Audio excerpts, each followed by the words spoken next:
खरीफ ऋतु में चाष कार्य जोरसोर चली आई समय चाषी को सार मिलूनी सार संकट देखा जहाँफल जगतसिंहपुर जिलार विभिन्न प्राथमिक कृषि सेवा समवाय समिति गुड़िक अधीन शह शह चाषी बहु समस्यार सम्मुखीन होती सार पाए जहां नहीं चाषी चिंतार थिबा बेले एबे जैविक सार से आश्वस्त करिछि। जगतसिंहपुर जिला कुजंग ब्लॉक तालपोड़ा पंचायतर किछि चाषी AWPL जैविक सार प्रयोग करी भल अमल हेउथिबा प्रकाश करिथिबा बेले एबे शताधिक चाषी फसल अमल पई एही जैविक सार को आपणाई नैथिबा देखिबा को मिलिछि जहाद्वारा माटी उर्वर हेबा सह माटी तळे थिबा जियार मध्य कोनोसी क्षति हेउ नाही। एने ग्राउंड जीरो चाषी मानक सहित अधिक आलोचना करिसेंति आम जगतसिंहपुर प्रतिनिधि दीप्ति महांती।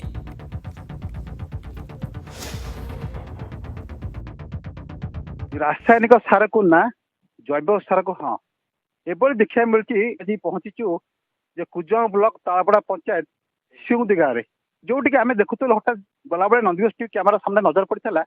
गोटे नुआ सार किसी पैकेट लोक नहीं जाऊँच कहीं रोचे तार सब सुविधा कौन पाई बुझीबार से कहते रासायनिक सार को ना करदेचु जैव सार को हाँ कर चाष कार्य गत वर्ष आरंभ करूँ आम पाखे कि चाषी आज प्रतिक्रिया ना जे आप दीर्घ समय आम देखुचु आप बिल में नहीं जैव सार पकाउते आप पूर्व सार पकाउते सरकार तरफ सार आसाला ए सार कहीं पसंद कले जैविक सार रासायनिक सार जैविक सार अधिक अमल क्षम हो पारे बर्तमान समय देकी जो रासायनिक सार दर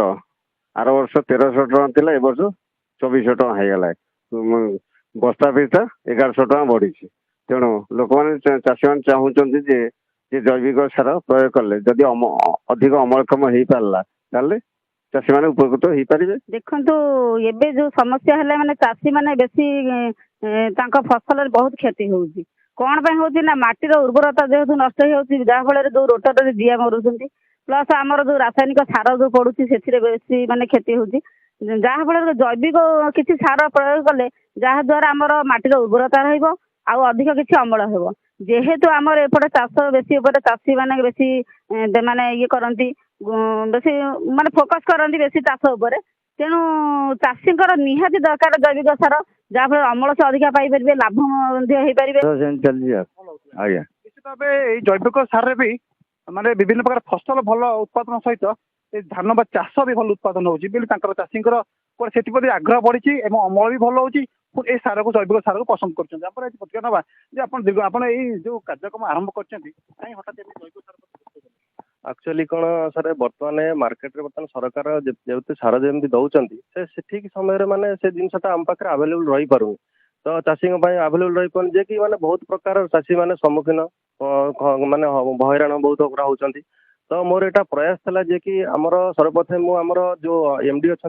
संजीव सर हंतरु माने कृतज्ञता जनाऊँगी जे कि आमको एक्चुअली रियल जे कि जैविक सार आमको देइचंती जे कि आम प्रति बहुत माने लोकंकर प्रतिक्रिया जहाँ को आर वर्ष वर्षे है कम जो स्टार्ट कला भितर वर्षे भितर देली चाषी भाई मानक वर्ष बहुत बढ़िया रिजल्ट भी आसी तो से मैंने वर्ष मु 3-4टा ब्लॉक रे ऑलरेडी दे सारी तो यहाँ मोर माने सिंहुदी ग्राम बर्तमान मु नेक्स्ट वर्ष भी देती तो बहुत बढ़िया फसल होता कारण आमर यहाँ माटी को पीएच लेवलटा यहाँ माने बढ़ई थाए तो माटीर पीएच लेवल बढ़ला माने तो ऑटोमेटिक आमर उत्पादन भी बढ़ी थाए तो से बहुत बढ़िया सुंदर रिजल्ट भी आसी तो से माने आमर खाली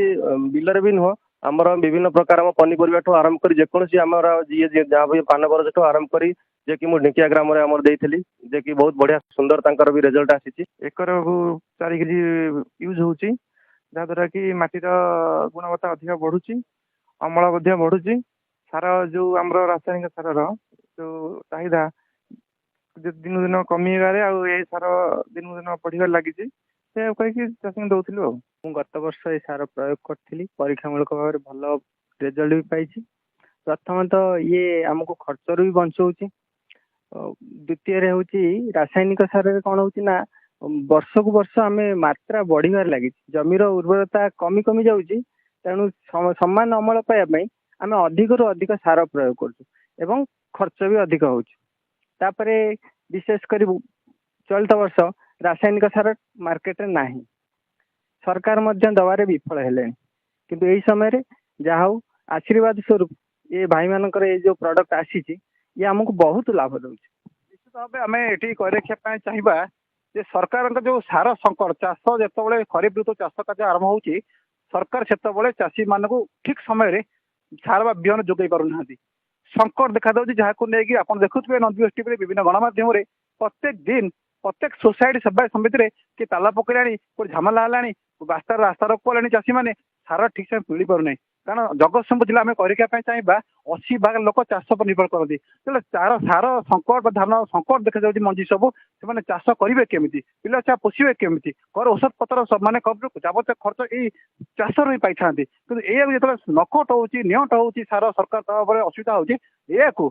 ଚିନ୍ତା କରିକିରି ମାନେ ଆପଣଙ୍କର ସିଉଁଦୀ ଗ୍ରାମର ଜଣେ ଯୁବକ ମାନେ ସେଇ ଚିନ୍ତା କରିକିରି ଗୋଟେ ଜୈବିକ ସାର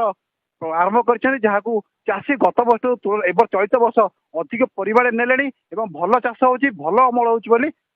ତାଙ୍କ ମନରେ ଆସିଯାଇଛି ଏବଂ ସେଇ ଅନୁସାରେ ସେଇ ଜୈବିକ ସାରକୁ ଗୁରୁତ୍ୱ ଦେଇଛନ୍ତି। ଜଗତସିଂହପୁର ହାମା ଗ୍ରାମରୁ ଦୀପ୍ତି ମହାନ୍ତି, ନନ୍ଦିଘୋଷ ଟିଭି।